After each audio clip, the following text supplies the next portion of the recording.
Hi guys. So we're going to carry on this lovely book, One Last Step, with chapter 4. Tara watched the house come into view as Warren neared the end of the road and then put the car in a park. They quickly stepped out of the car and Tara's eyes were immediately drawn to the yellow evidence markers carefully placed upon the lawn, creating a visible line from the porch to the forest at the edge of the property. She watched as two forensic photographers each bent down by a marker, took a few photos, and then moved to the next. Agent Warren. Tara turned her head sharply as the middle-aged officer approached.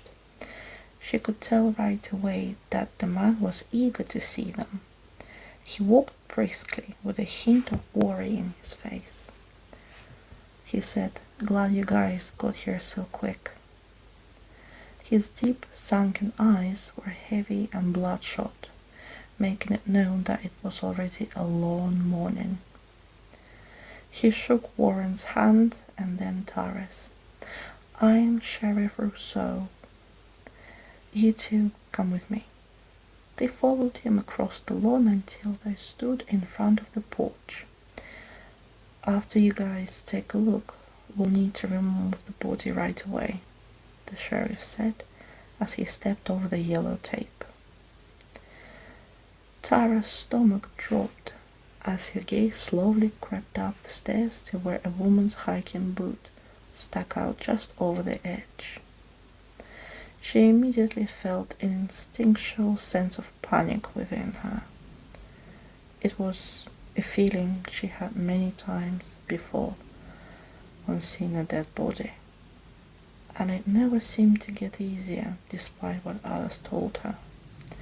She swallowed and steadied her breathing before she moved up the stairs and stood with Warren overlooking the body. The woman lay face down, her long brown hair draped across the porch. Her right arm was outstretched in front of her, clenched in a tight fist by the base of the door. Her shirt was stained red, pierced by an arrow sticking up in the middle of her back. Her thigh was also covered in blood, and just below, where her shorts ended, Tara could see a hole in her leg where an arrow must have been. "Where's the other arrow?"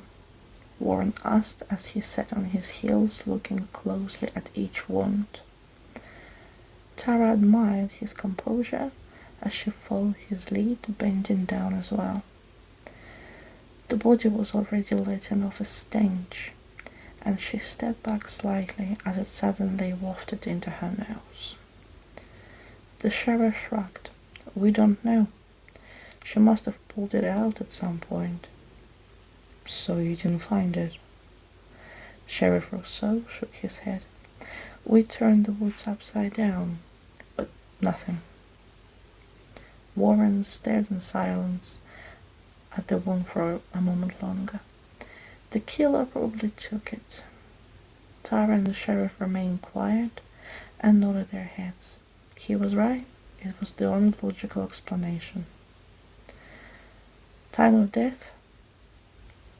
She was found around 5 a.m. in the morning, but by a woman who lives here. Is she around? No, we put them up in a hotel for the time being. We already interviewed her anyway. She didn't hear anything except a knock on the door.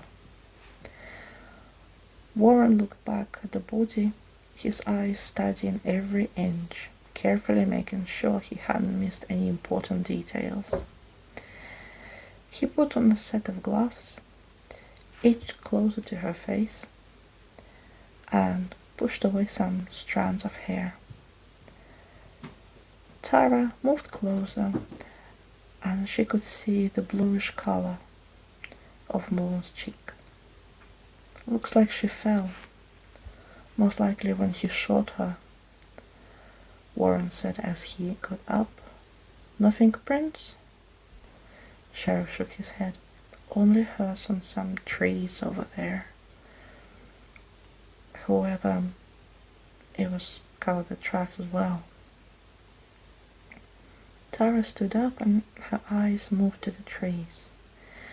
They were about 3 miles north of the town of Hanover, where blood was found on a trail believed to be from the couple. If they all passed through Hanover, that would be the best place to start.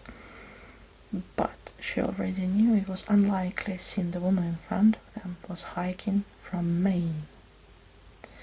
Tara said, "No way she hiked into Hanover, right?" Sheriff shook his head. "She was heading that way, but never made it." Tara nodded with disappointment. "Anyone spot the couple in town?" He began. "Yes, a man who owns a hiking store in town. Couldn't get any leads. I don't think he knows anything." A silence fell around them before Warren asked, "Well, didn't you have something else to show us?" The sheriff's face morphed into the tight expression he had when they first arrived. He motioned for them to follow him as he moved down the stairs. Tara followed behind him and Warren. She knew that whatever it was something that Sheriff believed they needed to see for themselves. They followed him across the lawn, parallel to the trail of the blood, until they stood at the edge of the woods. Tara's eyes fell on a dark forest, and she felt a coolness sweep against her as the scent of pine needles flooded her nostrils. She could see where the brush was forcefully pushed apart. Pine needles and broken branches littered the ground, and she felt shiver up her spine knowing that it was where the victim pushed her way through, where she most likely had a moment of hope as she reached the lawn and saw the house. Sheriff Rousseau walked through the brush, and they followed behind, the forest becoming all that surrounded them. Tara could almost hear it, the woman's frantic footsteps crunching the leaves beneath them, her panicked breathing. It always seemed strange to her how thin the line between life and death was. That a woman stood where she was hours earlier, and now she lays lifeless. Tara felt sick to her stomach at the thought as she continued to move around the trees, following the splatters of blood on the ground. They moved swiftly and silently until suddenly something caught Tara's eye.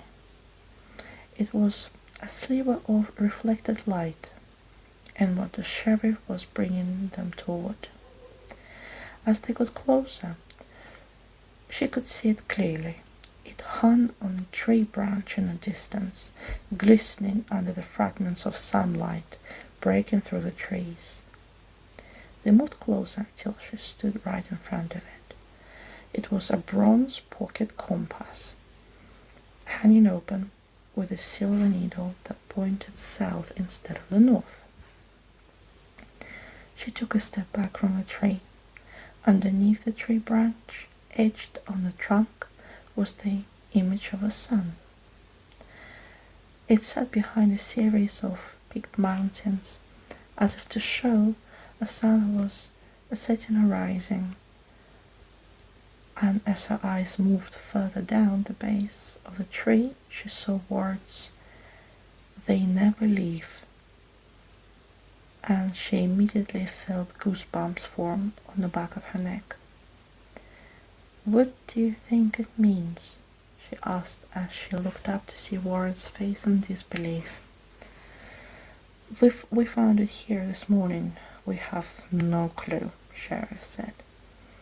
Warren reached into his pocket, grabbing a set of gloves and putting them on before grabbing hold of the compass.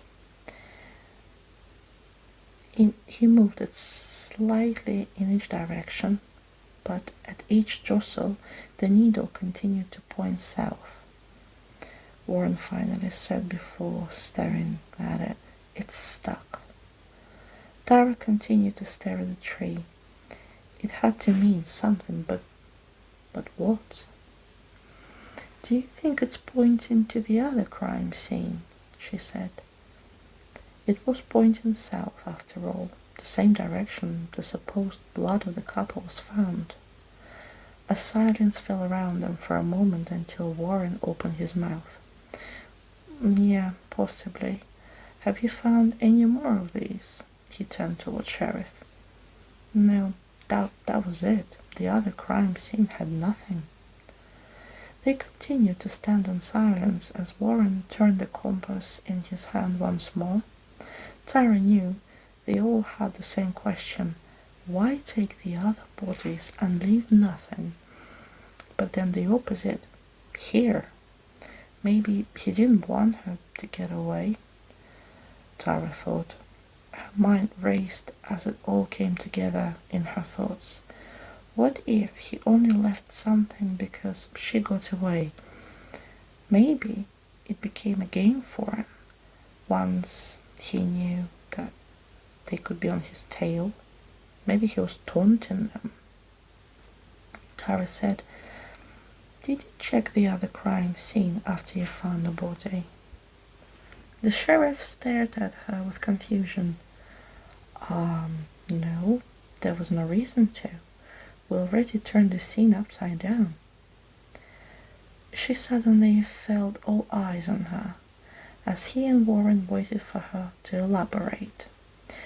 She stared at the compass in Warren's hand, questioning whether to trust her instincts, but the feeling was too strong. What if he went back? The words fell out of her mouth. Right, guys, that's chapter 4, and I'll speak to you next time, chapter 5 and chapter 6.